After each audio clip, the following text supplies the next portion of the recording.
Kitab-kitab tersebut merujuk kepada firman-Nya Allah. Yang mana Allah memberikan sebuah kekhususan. Allah memberikan sebuah kekhususan kepada baginda Nabi.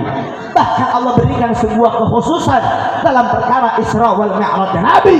Diberikan suatu surah khusus dalam Al-Quran yang menceritakan, mengabadikan cerita kisah tentang Isra wal Mi'rajnya baginda Nabi besar Muhammad sallallahu alaihi wasallam. Di dalam surah Al-Isra Allah berfirman, wa qala Allah Ta'ala, subhanalladzi asra bi 'abdihi lailan minal masjidil haram illa al masjidil aqsa. Ini belum satu surah, saudara. Belum satu surah, masih sebagian daripada ayat. Ingat, masih sebagian daripada ayat. Nah, sebagian ayat saja itu memiliki sebuah makna yang tersirat, memiliki sebuah makna yang tersirat yang jarang diketahui oleh umatnya Nabi. Apa makna tersebut? Setiap ayat memiliki makna. Contohnya dalam kalimat Allah Subhanahu wa Ta'ala berfirman, di dalam awal-awal surah tersebut Allah berfirman, wa qala Allah Ta'ala, subhanalladzi asra. Subhanalladzi. Nah, kalimat subhana tersebut ini memiliki sebuah makna. Di dalam tafsir dijelaskan makna subhana tersebut adalah bermakna tanzih. Dengan makna tanzih. Apa itu makna tanzih? Makna tanzih memiliki sebuah tujuan, memiliki sebuah maksud. Apa tujuannya? Apa maksudnya? Untuk menghilangkan berbagai macam keraguan yang dimiliki oleh umatnya baginda Nabi besar Muhammad sallallahu alaihi wasallam. Keraguan atas apa, saudara? Karena saya katakan, dengarkan baik-baik. Saya katakan perkara Isra wal Mi'raj itu perkara yang sulit diterima oleh akal. Perkara Isra wal Mi'raj hanya bisa diterima dengan keimanan. Bagaimana saya bisa katakan sulit diterima oleh akal? Jarak dari Baitul Haram ke Baitul Maqdis itu 1200 km kurang lebih. Kalau jarak dari Baitul Maqdis, Sidratul Muntaha, arasnya Allah, langit ketujuh berjumpa dengan Allah, jaraknya hanyalah Allah yang mengetahui. Wallahu a'lam bishawab. Nah, kalau kita hitung dari Baitul Haram, Baitul Maqdis balik lagi ke Baitul Haram, kurang lebih 2400 km. Di zaman Nabi belum ada pesawat. Zamannya Nabi belum ada kereta cepat. Kendaraan tercepat di zaman Nabi itu kuda, saudara. Dan ada pun apabila para sahabat melaksanakan niaga, jual beli dari Makkah ke Syam, dari Makkah ke Madinah, itu bisa membutuhkan waktu berhari-hari lamanya. Nah, ini ketika Nabi melaksanakan Isra wal Mi'raj tidak menghabiskan waktu satu hari, bahkan tidak menghabiskan waktu satu malam. Kenapa? Karena Allah yang memberangkatkan Nabi. Subhanalladzi, maha suci Allah. Maha suci Allah atas segala kekurangan. Allah yang maha mampu, Allah yang maha bisa, Allah yang maha menghendaki, Allah yang maha menciptakan surga beserta nikmatnya. Allah juga bisa menciptakan neraka dan azabnya. Allah juga yang menciptakan kalian, makhluk yang paling indah, makhluk yang punya mata paling bagus, makhluk yang punya pendengaran paling baik, makhluk yang punya wujud yang paling bagus, yang mana tidak ada manusia yang bisa menciptakan manusia kecuali Allah Subhanahu wa Ta'ala. Jadi saya tanya jawab yang kompak, yang maha agung itu siapa? Yang maha bisa itu siapa? Yang berangkatkan Nabi Isra wal Mi'raj itu siapa? Betul, takbir. Nah, bimakna tanzih tersebutlah untuk menghilangkan keraguan. Subhanalladzi asra bi 'abdihi lailan minal masjidil haram ilal masjidil aqsa. Maha suci Allah, maha suci Allah yang Allah berangkatkan hambanya pada malam hari. Nah, kita kan tahu, ulama-ulama kita, ustaz-ustaz kita, ajaran kita udah mengajarkan Nabi berangkat Isra wal Mi'raj itu pada malam hari. Nah, adapun masih banyak yang keliru tentang berapa lama daripada Nabi melaksanakan Isra wal Mi'raj. Saudara, yang namanya malam hari, kalau di Indonesia malam hari itu masuknya waktu maghrib sampai terbitnya fajar. Nah, itu malam hari. Apakah Nabi melaksanakan Isra wal Mi'raj selama tersebut? Itu belum tentu. Walaupun ada kalimat lailan, Dalam ayat-ayat tersebut, subhanalladzi asra bi 'abdihi lailan. Nah, di dalam kalimat lailan tersebut yang memiliki arti malam hari, dalam kalimat lailan ada sebuah hamzah. Hamzah nakirah. Ada sebuah hamzah yang memiliki tujuan untuk mengecilkan sesuatu daripada kalimat yang dijelaskan. Yang tadinya malam hari menjadi sebagian malam. Yang tadinya satu malam menjadi sebagian malam. Bahkan diriwayatkan ini sebuah hikayat, sebuah peribaratan ketika Nabi melaksanakan Isra wal Mi'raj, datang sampai ke Baitul Maqdis, berjumpa dengan Allah di arasnya Allah, kembali lagi ke Baitul Haram. Itu tempat tidurnya Nabi masih hangat, seakan-akan baru ditinggalkan orang yang bangun dari tidurnya. Menandakan apa? Menandakan Nabi melaksanakan Isra wal Mi'raj tidak memakan waktu yang lama. Nah, ibaratkan saya nih duduk di sini ceramah 1 jam. Ya, bangun dari tempat duduk saya ini masih hangat. Mungkin jarak waktunya wallahu a'lam. Nah, itu menandakan berarti saya baru duduk dari bangku tersebut. Begitu pula ketika Nabi berangkat Isra wal Mi'raj, kembali lagi ke kediamannya Nabi, tempat tidurnya Nabi masih hangat. Menandakan Nabi tidak menghabiskan waktu yang lama ketika melaksanakan daripada Isra wal Mi'rajnya berjumpa dengan Allah Subhanahu wa taala. Ada yang mengatakan Nabi itu melaksanakan Isra wal Mi'raj hanya dengan ruh, tidak dengan jasad.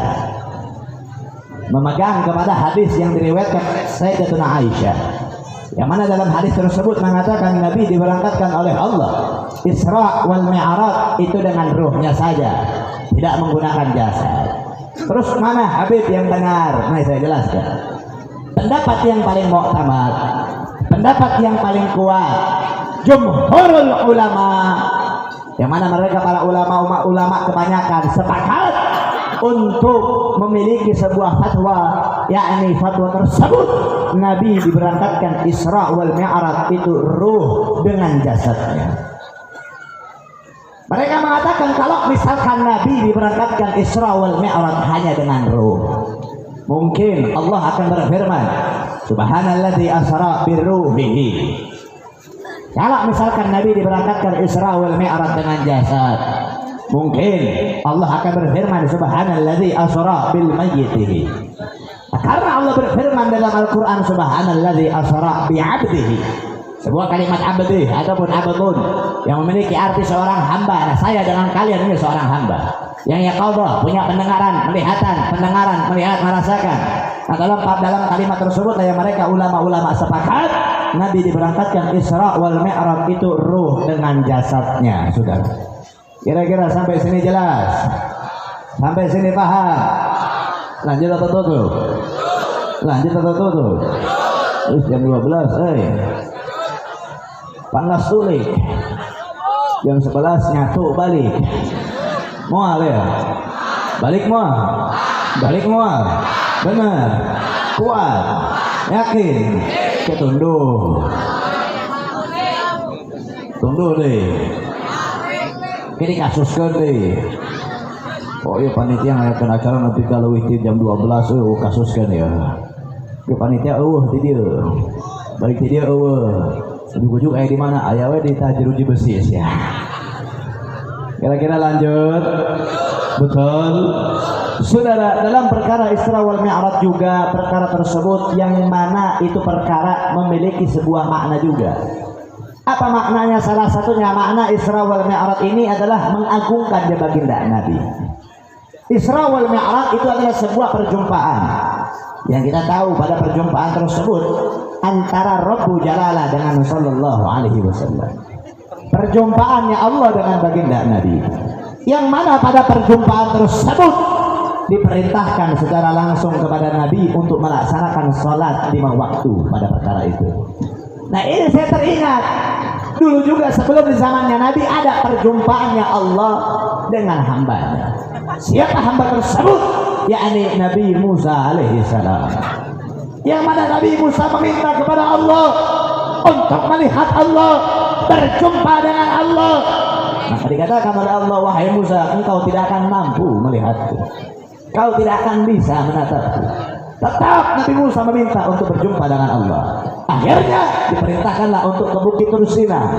Ketika sampai di Bukit Tursina, Allah mengatakan, ya Musa, wahai Musa, lepaskan sandalmu. Ini tempat yang suci, ini tempat yang baik, jangan kau pakai sandalmu.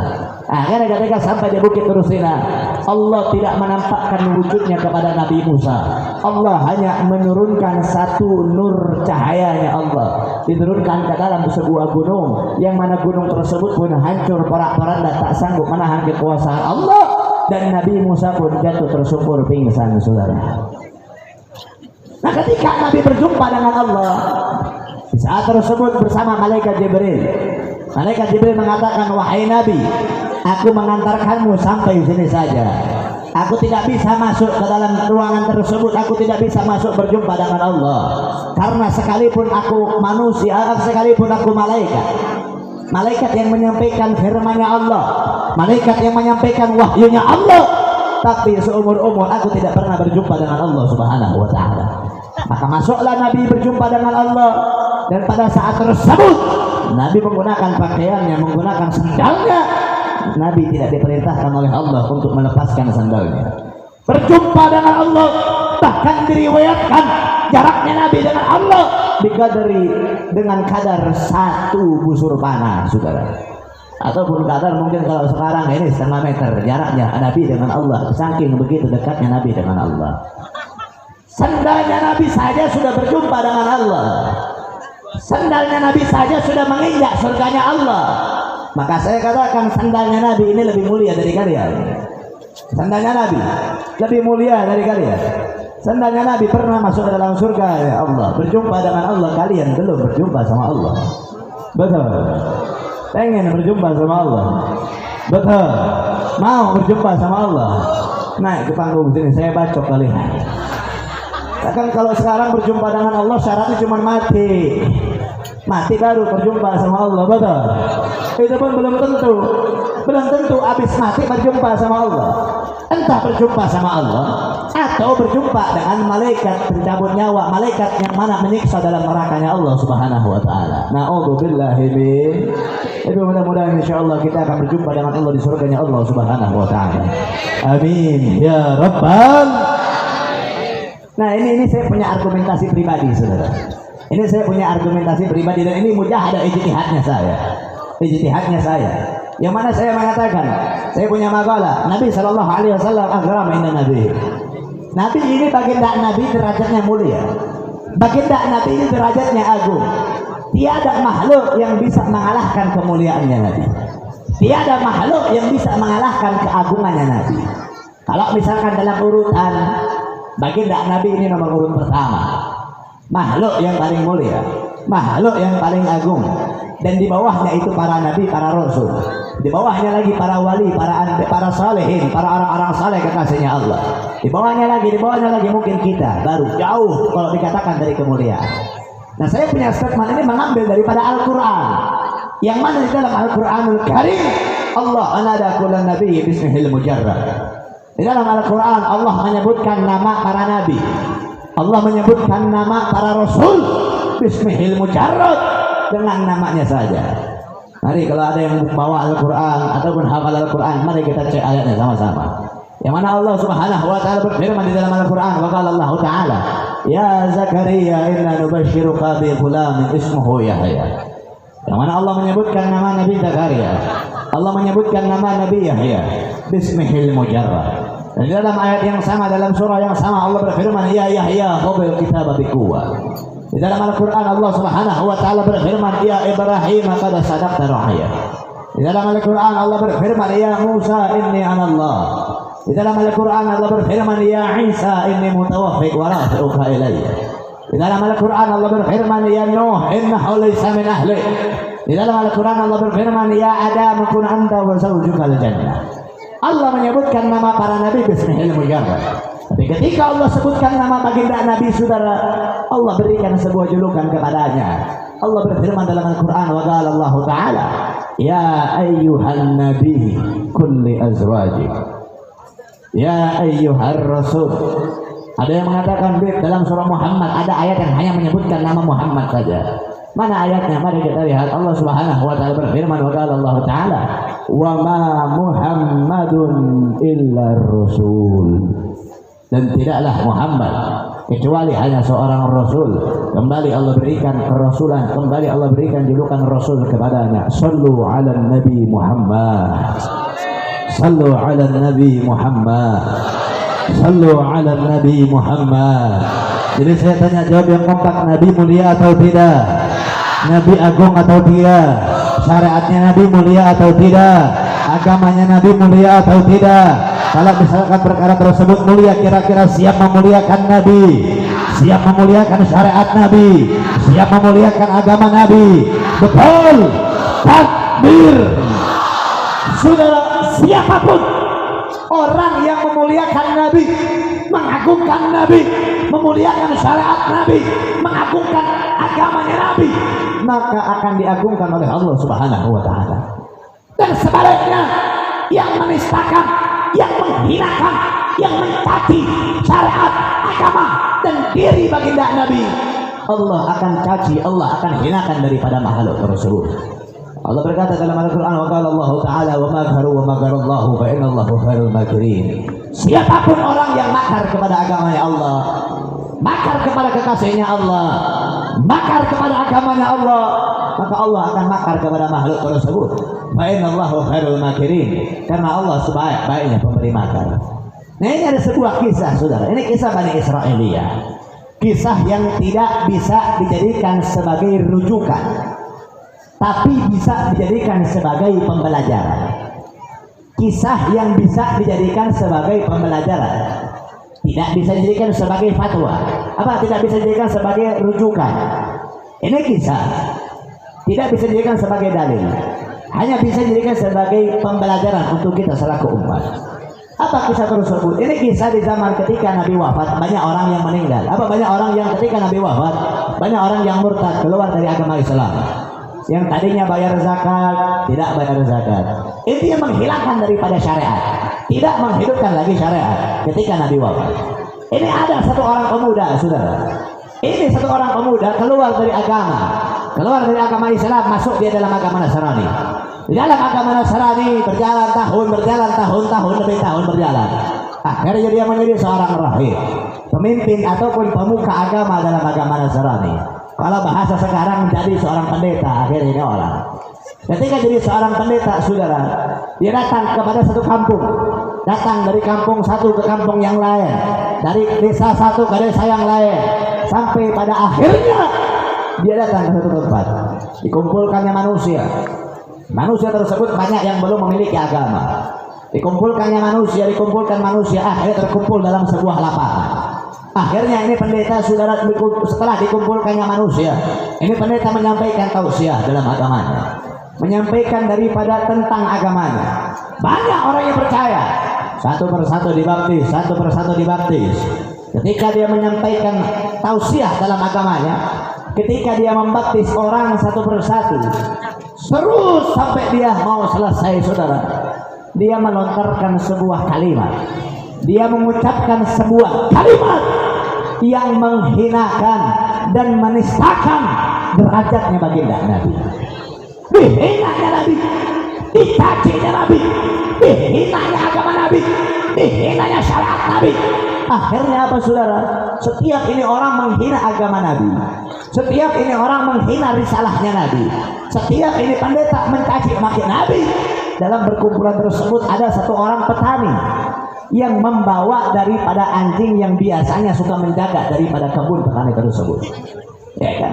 Akhirnya ketika ini pendeta mencaci maki Nabi, ini anjing berisik, saudara. Ini anjing menggonggong terus, ini anjing teriak terus, ini anjing mengaum terus ketika nama Nabi dihinakan. Akhirnya diminta sama pendeta tersebut, tolong bawa keluar itu anjing. Dibawalah keluar anjing tersebut, diikat dalam satu pohon. Akhirnya dilanjutkan daripada pembaptisan. Tetap ini orang pendeta menghina Nabi, tetap ini orang pendeta mencaci maki Nabi, saudara. Dan sedangkan banyak orang-orang tersebut yang tidak tahu siapanya Nabi.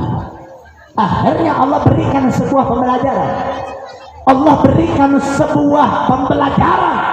Allah berikan kemampuan kepada anjing tersebut untuk menggigiti tali yang mengikat lehernya.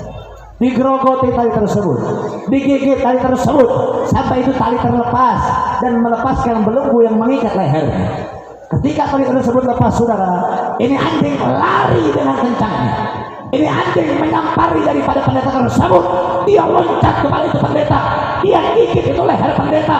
Sampai apa, saudara? Sampai itu pendeta meregang nyawa, digigit lehernya oleh anjing. Banyak orang yang terheran, banyak orang yang kaget, banyak orang yang heran-heran. Ada apa dengan anjing tersebut? Ini anjing bukan anjing gila, ini anjing normal. Ini anjing selalu menjaga tanaman, selalu menjaga kebun biasanya. Kenapa ketika namanya Muhammad dihina, ini anjing gonggong? Kenapa ketika nama Muhammad dicaci, ini anjing teriak?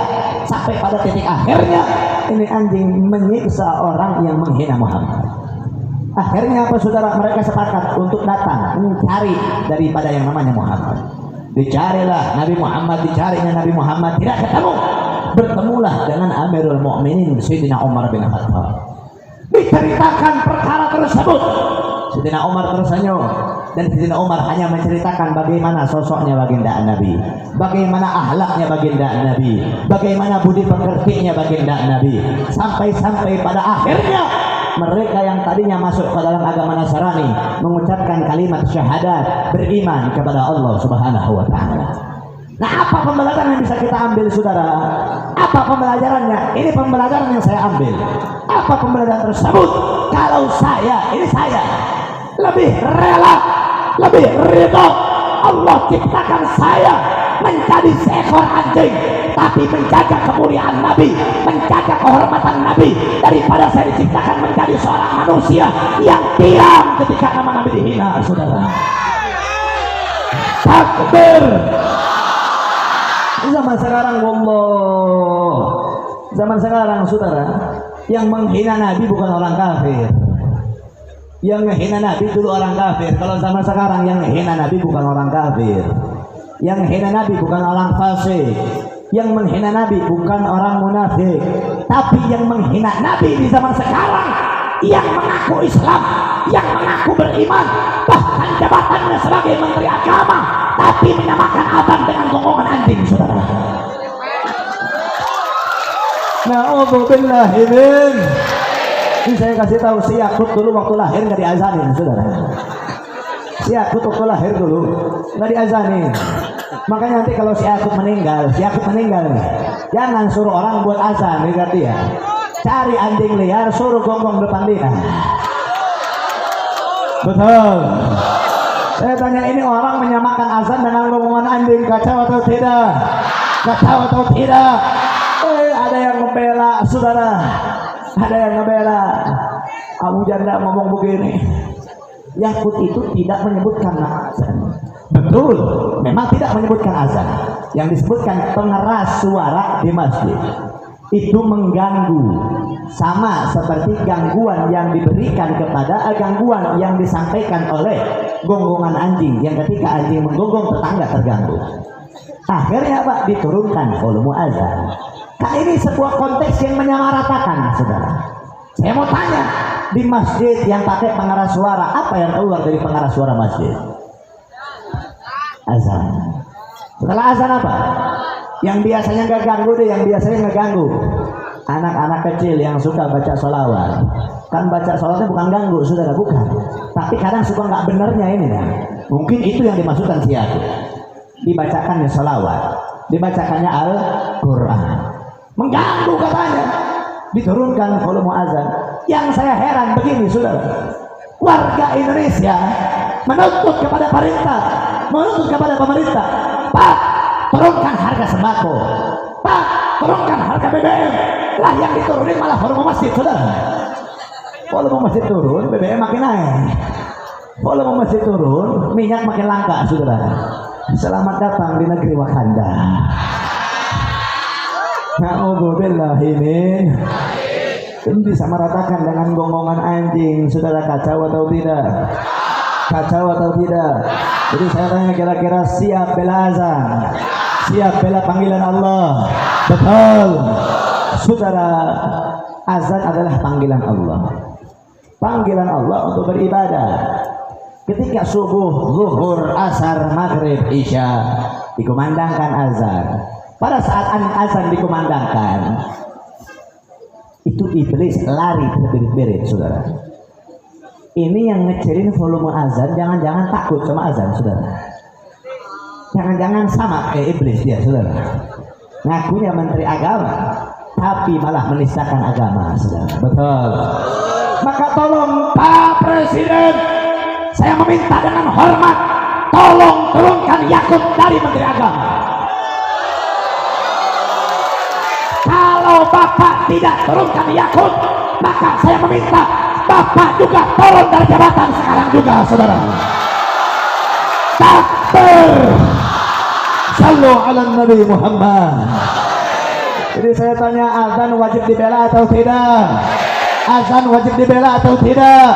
Jadi saya tanya, siap bela azan, siap bela agama, siap bela syariat? Betul. Ada yang ngomong begini, saudara, ngapain bela Allah? Allah tuh maha besar, Allah tuh maha mampu, tak harus Allah dibela. Ingat, Allah berfirman dalam Al-Quran, in tansurullah yansurkum wa yuthabbit aqdamakum. Tolong agamanya Allah dan Allah akan menguatkan langkah kaki kalian dalam menolong agamanya Allah Subhanahu wa taala. Ada yang mengatakan juga, mengapain bela Nabi? Nabi dulu waktu Nabi dihina, Nabi nggak pernah marah. Nabi dulu waktu dicaci, Nabi nggak pernah marah. Sekarang kalian melihat Nabi dihina, ngapain kalian mau marah? Lah Nabi aja dulu nggak pernah marah. Saudara, saya katakan, dulu ada satu orang Yahudi yang buta. Ini orang Yahudi buta, setiap hari Nabi mengantarkan makanan kepadanya. Dan setiap hari juga mengatakan, ini orang Yahudi mengatakan, pemuda, hati-hati engkau dengan yang namanya Muhammad. Muhammad tukang fitnah, Muhammad tukang pemecah belah bangsa Arab, jangan kau dekati agamanya, hati-hati. Padahal yang mengantari makanan adalah Nabi. Sampai pada titik akhirnya, ini orang Yahudi buta. Tidak lagi. Ini orang Yahudi buta bertanya kepada pemuda tersebut. Bertanya kepada Nabi, wahai pemuda, siapa engkau namanya? Dijawab oleh Nabi, aku Muhammad bin Abdullah yang selalu engkau hina setiap hari.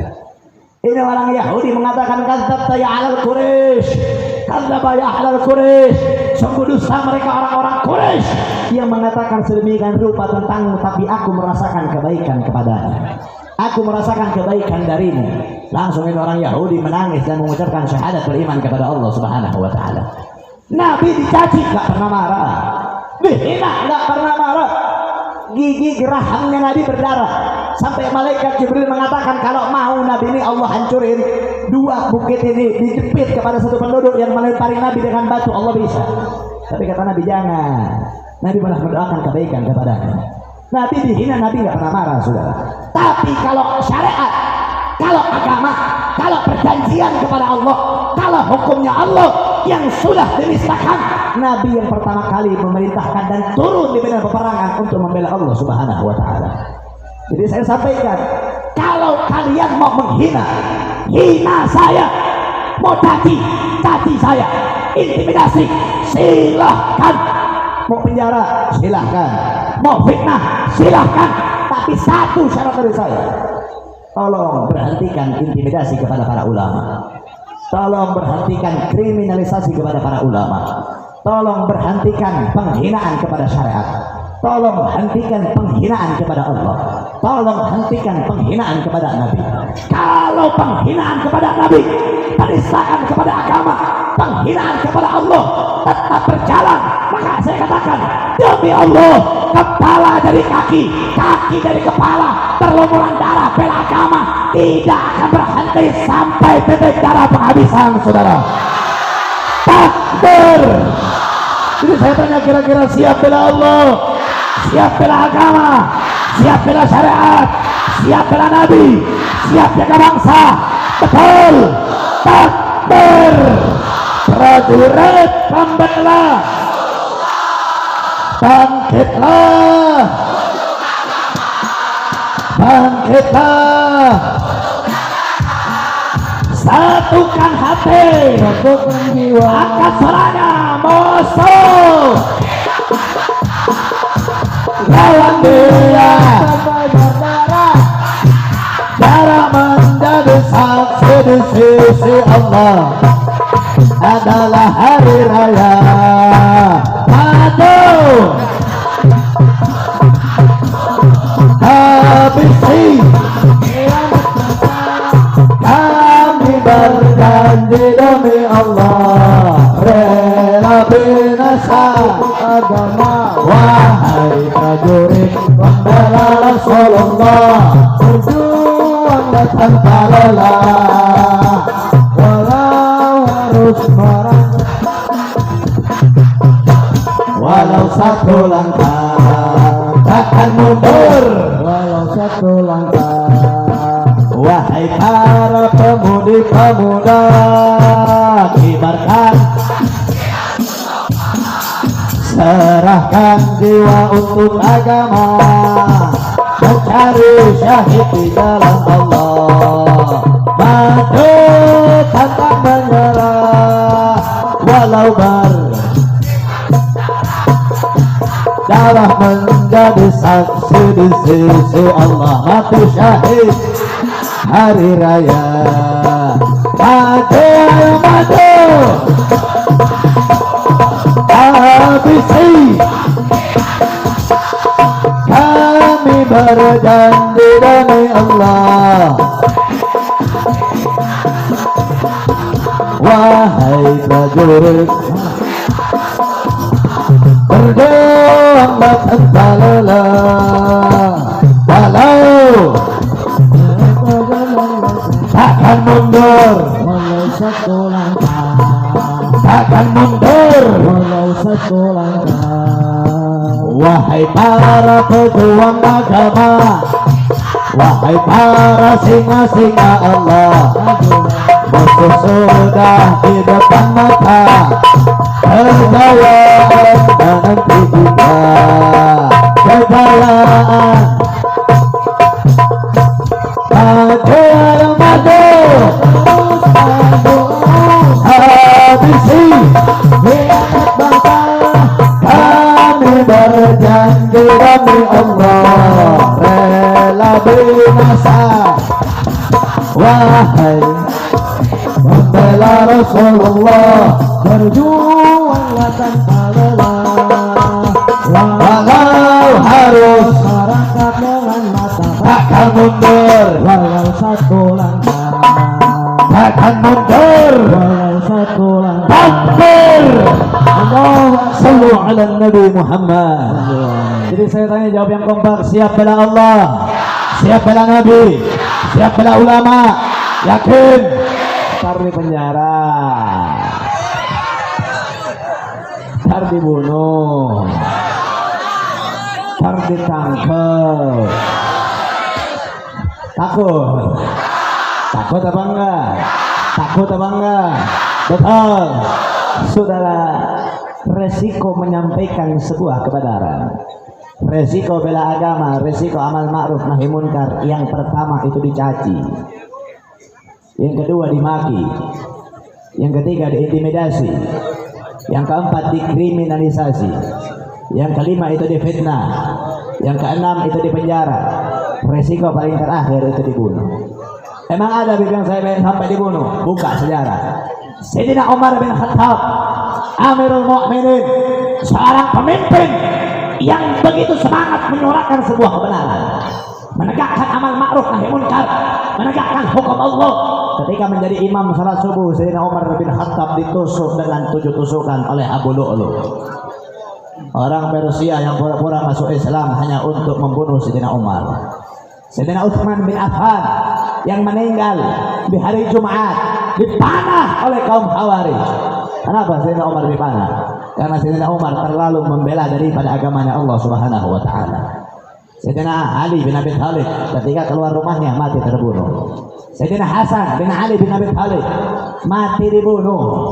Yang membunuh bukan orang kafir, yang membunuh istrinya sendiri, diracun oleh istrinya. Kenapa istrinya meracun Sayyidina Hasan? Karena istrinya diiming-iming oleh seorang raja akan diberikan harta, diberikan kekayaan, diberikan kekuasaan untuk tinggal di istana asalkan bisa membunuh Sayyidina Hasan. Kenapa Sayyidina Hasan dibunuh? Karena terlalu membela Allah Subhanahu wa taala dan menegakkan amal ma'ruf nahi munkar. Sayyidina Husain bin Ali bin Abi Thalib, cucunya Nabi yang terpenggal kepalanya di padang Karbala. Kenapa Sayyidina Husain dibunuh? Karena Sayyidina Husain melawan Yazid bin Muawiyah, anak seorang pemimpin ahli maksiat, ahli minuman keras, ahli zina yang ingin memimpin umat Islam, Sayyidina Husain tidak mau ada pemimpin yang ahli maksiat, pemimpin yang ahli zina memimpin umat Islam saat itu. Dibunuh oleh pasukan Yazid bin Muawiyah. Itu sudah menjadi resiko, saudara. Menegakkan kebenaran, membela Allah, resiko paling kecil tadi saya katakan itu dicaci. Resiko paling besar itu dibunuh. Terbukti atau tidak di zaman sekarang? Terbukti sudah. Nggak usah jauh-jauh, nggak usah jauh-jauh. Saya mau tanya, umat Islam di sini kenal sama Habib Rizik? Kurang kompak, kenal sama Habib Rizik? Di mana Habib Rizik sekarang? Penjara. Penjara itu tempat orang baik atau orang salah?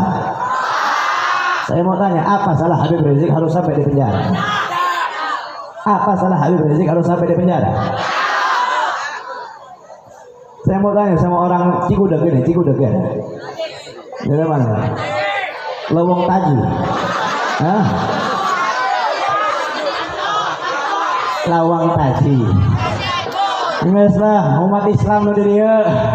Liar aing. Saya mau tanya orang Islam yang ada di sini, pernah ngedengar Habib Rizik korupsi uang negara?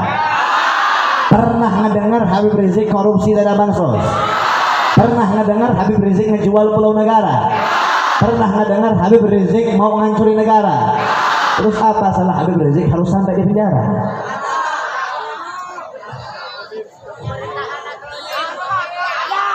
Katanya Habib Rizik di penjara gara-gara melanggar prokes. Betul.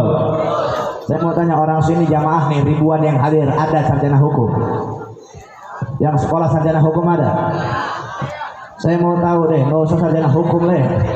Umat Islam di sini cinta sama Indonesia. Tahu Pancasila? Sila yang kelima apa? Keadilan sosial bagi seluruh. Keadilan sosial bagi seluruh rakyat.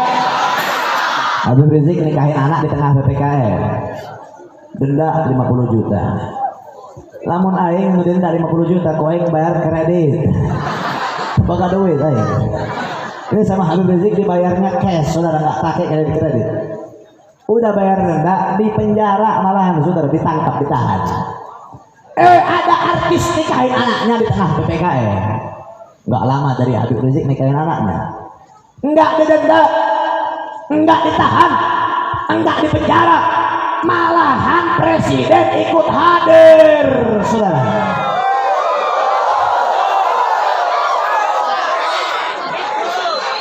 Yang satu dipenjara, yang satu bebas. Kira-kira adil atau tidak? Adil atau tidak? Jadi keadilan sosial itu ada atau tidak? Viral kemarin, Tribun News, tukang bakso yang jualan di tengah PPKM dendanya 5 juta. Itu tukang bakso denda 5 juta, neangan saminggu jualan bakso mau kaboro. No ayam bangkrut itu tukang bakso. Ada di mall ngadain acara Imlekan di tengah ramainya Omikron, dendanya cuma 500.000. Satu 5 juta, satu 500.000. Adil atau enggak? Adil atau enggak? Berarti hukum tajam ke bawah, tumpul ke atas. Selamat datang di negeri Wakanda yang hukum dan hukum di negara bisa diperjualbelikan, saudara. Kalian kalau mau jadi orang kaya. Kenapa? Kalau jadi orang kaya, hukum bakal bisa dibeli oleh kalian. Kebal hukum kalian kalau jadi orang kaya. Itu di negara Indonesia, saudara. Ada duit, bil fulus mulus. Begitu. Dan saya katakan, ini Habib Rizik bukan cuma di penjara, saudara. Pondok pesantrennya terancam dibubarkan. Rekening keluarganya diblokir sampai detik ini. 6 orang laskar pengawalnya dibantai, dibunuh di kilometer 50, saudara.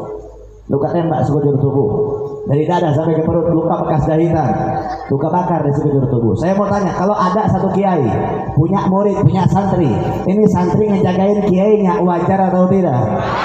Santri ngejagain gurunya, wajar atau tidak? Ini Laskar ngejagain gurunya wajar atau tidak? Laskar FPI ngejagain Habib Rizik wajar atau tidak? Dibantai saudara, kurang ajar. Ini 6 orang Laskar dibantai. Mereka punya maksud biar apa? Biar perjuangan umat berhenti. Akhirnya terbukti saudara, 6 orang Laskar dibantai, ulama di penjara, habibnya di penjara. Itu buat para kiai, buat para ustadz, buat para habaib yang tadinya ceramah koar-koar bela Allah, bela syariat. 6 orang Laskar dibantai, ciut nih ulama ceramahnya udah nggak bela lagi Allah saudara. Langsung takut, langsung ciut. Sedangkan saya katakan 6 orang Laskar dibantai tidak membuat kami akan berhenti berjuang. 6 orang Laskar dibantai karena membela sebuah kebenaran, menjaga seorang ulama, maka akan ada 1000 pemuda yang terus menjaga para ulama sampai titik darah penghabisan saudara. Takbir. Nggak ada rasa takut buat kita. Bahkan kadang orang bertanya sama kita, emang nggak takut dibunuh? Oh saudara, saya katakan kepada kalian, umur saya 26 tahun. Umur saya 26 tahun. Menikah sudah, istri sudah punya, anak sudah punya 4. Sudah bahagia alhamdulillah. Kalau untuk masalah ke situ ya, kebahagiaan yang saya inginkan cuma satu. Kebahagiaan yang saya ingin dapatkan cuma satu. Apa kebahagiaan tersebut?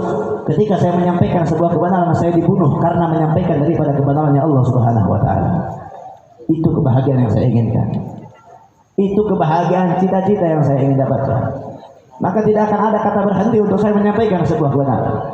Tidak ada kata takut untuk saya untuk menyampaikan sebuah kebenaran, membela daripada keadilan. Kalau misalkan dikenal saudara Habib Reza itu punya password. Habib Reza itu punya password. Apa passwordnya? Habib Reza itu dikenal dengan apa? Pejuang nih bos, sendolong. Tepuk tangan dulu loh. Kalau gua diajarin saudara, lu senggol gua bacok, lu jual gua borong. Jangan macam-macam sama umat Islam saudara. Betul. Jadi saya tanya, siap bela Allah? Di penjara, harus dibunuh. Yakin? Betul. Berani? Yakin? Berani bela Allah? Berani bela syariat? Berani jaga Habib Rizik? Betul. Habib Rizik di penjara kemana? Ngomong berani. Habib Rizik di penjara kemana umat Islam? Kemarin Habib Rizik pulang ke Indonesia yang menyambutnya ribuan, betul. Habib Rizik di penjara kemana umat Islam sekarang? Kemana kiainya? Kemana ustadznya? Kemana Habib-Habibnya? Yang kemarin Habib Rizik di Mekah cari muka, bela Habib Rizik, bela Habib Rizik. Sekarang Habib Rizik pulang ke Indonesia di penjara, kemana? Ciut semua kalian. Dalam kitab Ihya'ul Mayyit karangan Syekh Jalaluddin As-Suyuti dijelaskan sebuah ayat firman-Nya Allah Subhanahu wa taala dalam Al-Qur'an. Allah Subhanahu wa taala berfirman, "Qul la as'alukum 'alaihi al-ajra ila al-mawaddati fil qurba." Katakan wahai Muhammad kepada umatmu, engkau tidak meminta balasan apapun kecuali berlaku baik kepada keluarga. Maka ditanya oleh para sahabat, "Ya Rasulullah, keluargaku apa keluargamu?" Dijawab oleh Rasulullah SAW, "Keluargaku." Maka para sahabat bertanya, "Ya Rasulullah, man garabtuka alladziina wajabat 'alaina mawaddatahum?" Wahai Rasul, siapa keluargamu yang diwajibkan kami untuk berlaku baik kepada mereka? Maka dijawab oleh Rasul, ahlul kisah, Aliun wa Fatimah wal Hasan wal Husain wa wal Ummah. Sayyidina Ali, Sayyidina Fatimah, Sayyidina Hasan, Sayyidina Husain dan anak cucu keturunan mereka. Bahkan dikatakan man mata hubbu Ali Muhammadin famata syahidan. Barang siapa yang mati dalam keadaan cinta kepada keluarganya Nabi, famata syahidan, mati dalam keadaan syahid. Wa man mata bughdu Ali Muhammadin famata kafiran walau kana al-abid. Dan barang siapa yang mati dalam keadaan benci kepada keluarga Nabi, famata kafiran, mati dalam keadaan kafir walau kana al-abid, sekalipun dia beribadah sampai kakinya patah. Saudara, na'udzubillahi min PHB. Di sini ada PHB. Mana PHB? Angkatlah PHB. PHB singkatannya apa? Pecinta Habib Bahar. Betul. Cinta sama Habib Bahar. Alhamdulillah kemarin Habib Bahar bebas, betul. Sekarang di penjara lagi. Lu pada kemana? Peduli lu sama pondok pesantren lu. Peduli sama Habib Bahar. Peduli sama keluarganya. Sekarang umat ini kalau ditanya cinta sama ulama dusta semuanya. Nggak ada buktinya. Lu ngarepin syafaatnya Nabi. Lu pengen duduk sama Nabi di surga. Pengen masuk sama Nabi, pengen masuk surga bertemu dengan Nabi. Tapi ketika melihat cucunya diintimidasi, dihinakan, kalian bungkam dan diam. Saya mau tanya, apa yang didapatkan sama Habib Rizik? Apa yang didapatkan sama Habib Bahar? Uang? Nggak butuh. Ketenaran? Nggak butuh. Kalian tidur enak, makan enak. Apakah Habib Rizik dan Habib Bahar makan enak, tidur enak? Sedangkan beliau seorang cucunya Nabi yang berjuang dengan agamanya Allah Subhanahu wa Ta'ala, yang memperjuangkan Allah, membela Allah. Kalian bisa makan enak, hidup di luar begitu saja, tidak ada pedulinya dengan perjuangan agama. Apa yang mereka dapatkan? Apa yang mereka dapatkan adalah sebuah kemuliaan yang dari Allah Subhanahu wa Ta'ala. Dibenci oleh makhluk, dibenci oleh manusia karena menyampaikan kebenaran, tapi dicintai Allah karena menyampaikan sebuah kebenaran. Saudara, Habib Rizik nggak ada salah. Protokol kesehatan itu bukan salah Habib Rizik. Salah Habib Rizik itu pun bukan salah multinya beliau. Habib Rizik adalah seorang cucunya Nabi. Habib Bahar cucunya Nabi, seorang ulama, seorang pendakwah yang berdakwah kemana-mana, menyebarkan amal ma'ruf nahi munkar, membela Allah, membela syariat, membela agama. Tidak ada rasa takut yang dimiliki oleh beliau. Yang beliau inginkan hanya satu, mati di dalam keadaan membela agama Islam, saudara. Itu yang ingin kepada beliau semua. Dan beliau sekarang di penjara. 6 orang laskar dibantai. Saya teringat sebuah kisah. Dulu ada juga yang membantai para jenderal dan dikuburkan di lubang buaya. Saya mau tanya, yang ngebakar, yang ngebantai para jenderal siapa? Yang ngebantai para jenderal siapa? Siapa? PKI. Dulu juga ada pondok pesantren dibakar, santrinya dibunuh, kiainya dibunuh, santriwati diperkosa, habis itu dibunuh. Itu ulah siapa? Ulah siapa? Ini yang ngebantai orang laskar, yang ngebantai 6 orang laskar PKI atau bukan? PKI atau bukan? Berarti PKI mau bangkit, sudah. Kalau PKI mau bangkit, saya mau tanya, kira-kira diam atau lawan? Diam atau lawan? Diam atau lawan? Betul. Nah, dia saya heran, PKI itu logonya apa? Palu sama Palu sama Arif. Ini logo Palu sama Arif. Wallahi ini orang PKI nggak jenius, saudara. Nggak kreatif. Bikin logo Palu sama Arif. Lu Palu sama Arif mau ke sawah lu, mau ngarit sawah lu. Logo Palu sama Arif. Saya mau tanya, PKI itu baik atau buruk? Baik atau buruk? Jawab yang kompak, jawab yang semangat. Siap lawan PKI? Siap lawan PKI? Betul. Angkat suaranya. Bakar, bakar, bakar PKI. Bakar PKI. Lebih semangat. Bakar.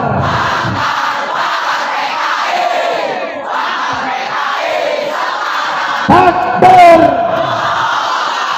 PKI logonya Palu sama mau melawan umat Islam. Umat Islam dari ujung Sabang sampai ujung Merauke banyak, betul. Jangan satu Indonesia, lawan umat Islam Jawa Barat. Jangan dulu seluruh Indonesia, lawan aja dulu umat Islam Jawa Barat. Umat Islam Jawa Barat nggak perlu pakai senjata. PKI bawa senjata, PKI bawa pistol, PKI bawa tradernya, PKI bawa senjatanya. Umat Islam nggak perlu senjata. Ingat, umat Islam Jawa Barat itu dikenal, mereka mau menyerang umat Islam Jawa Barat itu dikenal bisa membunuh tanpa menyentuh.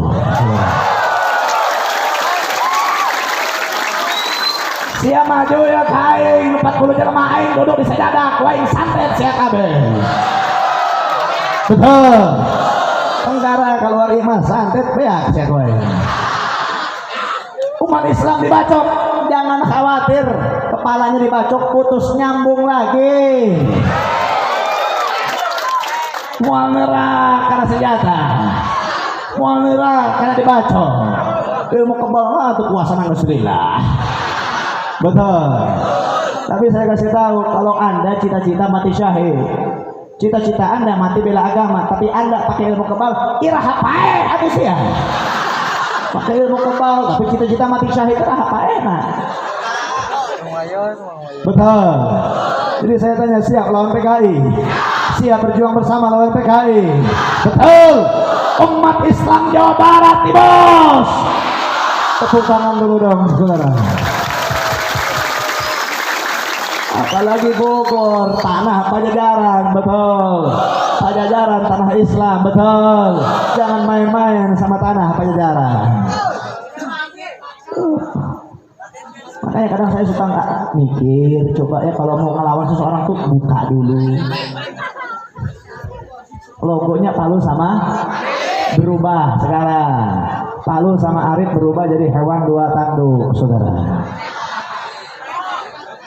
Saya mau tanya, mau ngasih tebak-tebakan. Ban-ban apa yang suka korupsi? Ban-ban apa yang kemarin korupsi ada bansos? Ban-ban apa yang ketika minyak goreng langka dia malah ngebagiin minyak goreng? Banding tenang, naon banding siapa nyebutkan haram atuh? Tong nyebutkan partai entong, tong nyebutkan partai PDI entong. Ayo ngare sikuna gede. Keur acara tablik kos kieu. Lomba. Tukang bakso lamun mawa hate eta lain tukang bakso berarti. Lamun aya jamaah mawa hate ngomong kijang satu target terkunci. Itu bukan tukang bakso itu namanya. Sekarang kalau acara hadir tablik akbar penceramahnya yang keras, pasti sudah ada inter bersebaran di mana-mana. Senggol dong. Betul. Kok beraninya nguntit sih?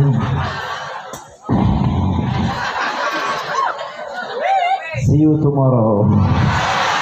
Sampai jumpa kembali lagi, karena mungkin setelah ini saya akan menghilang. Kita kabur dulu, menyelamatkan diri. Katanya pejuang, si pejuang. Namun yang ditangkap usaha arek berjuang. Siapa cicing kabeh siapa? Sia ya, hadir acara demo. Siapa nyarina patungan? Nyali kok patungan sih.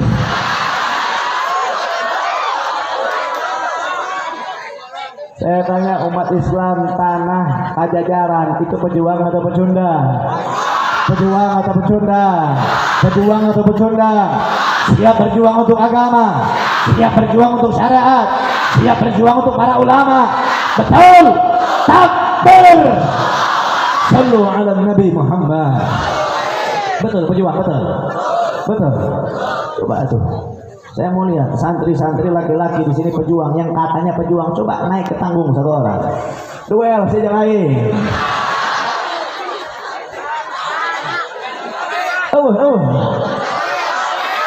Cenah pejuang. Dititah naik ke tanggung, Bu. Naik naon, Bib? Duel aja lain. Duel naon? Qala Muhammadun huwa ibnu Maliki Ahmadur Rasulullah.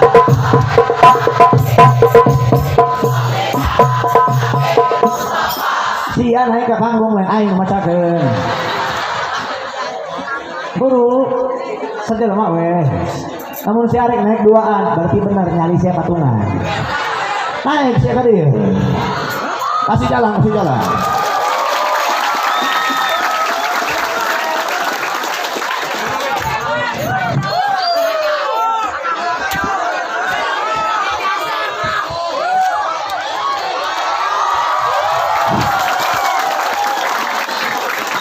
Ada mie nganggur nggak kasih? Kalau mie nganggur nggak ada, suruh jadi tukang son deh.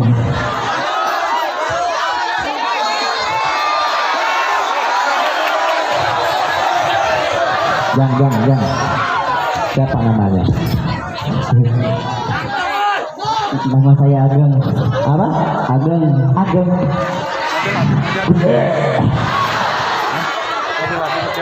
Umur berapa tahun?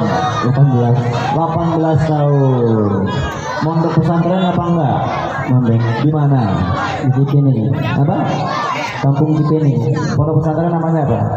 Pondok pesantren Ar-Ridwan. Siapa gurunya? Kiai Haji Asep. Kiai Haji Asep, kita doain Kiai Haji Asep panjang umur, sehat selalu. Pondok pesantrennya berkah dunia akhirat. Amin ya rabbal.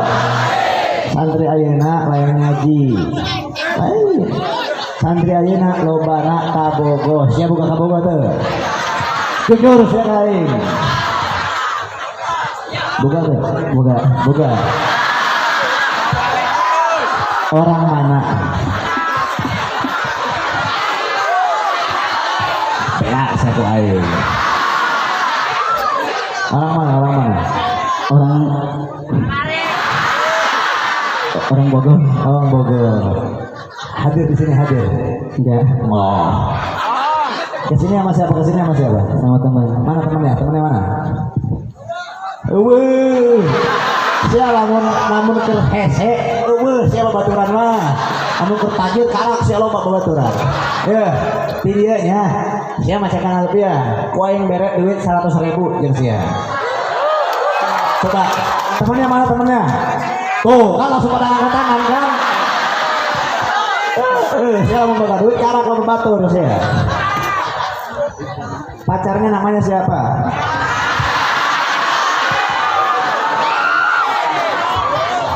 Beak kuaing ya. Siapa namanya? Mia.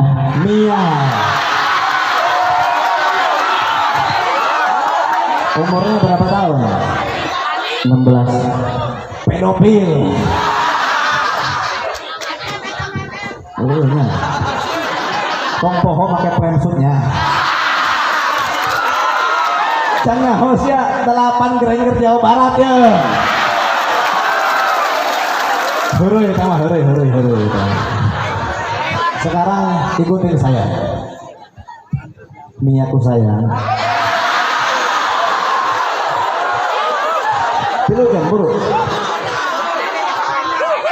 Miaku sayang. Kita putus. Tunggu aku tahun depan. Nanti kubawakan lamaran Alfiah kepadamu. Tepuk tangan dulu. So, bismillah. Assalamualaikum halak bismillah. Harap bacakan Alfiah. Assalamualaikum warahmatullahi wabarakatuh. Sallu ala Nabi Muhammad. Bismillahirrahmanirrahim. Qala Muhammadun huwa maliki Ahmadu Rabbillah khairu maliki musalli ala Nabi Mustafa wa alihi mustamilina syarafa wa asta'inullah bi'ahdi maqasidun nawi bihamawiyatu karibun ashabi laki mujaji wa tamsuku kalyadu wa dimunjaji wa saksadiri dan bigari sahuti ta'ikatan alfiyatan limuti bisangkina idun takdila bistauji buksana iya jamila wallahu bihi wa firaq walau bidarajatul akhirah kalamun alabdun opidun kasratin wasman wakilun sumahar kunikari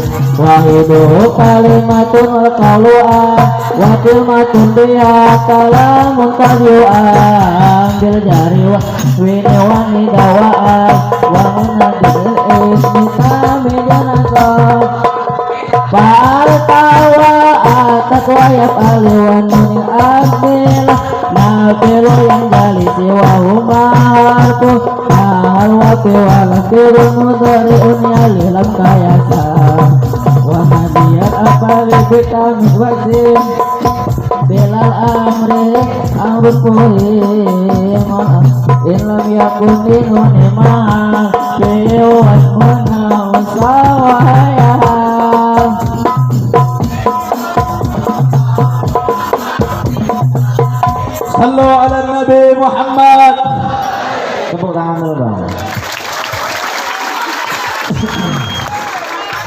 Jangan mesti beri duit teh langsung grogi kieu. Biji deui kesempatan tidak datang 2 kali. Kita sih ambo. Kenapa jawab?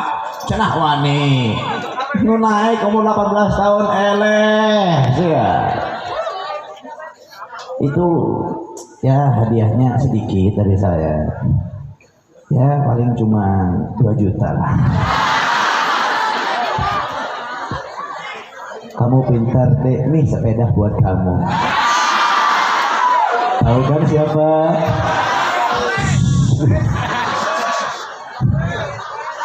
Ini saya kasih tahu biar nanti kalau Anda turun nggak diambil sama teman.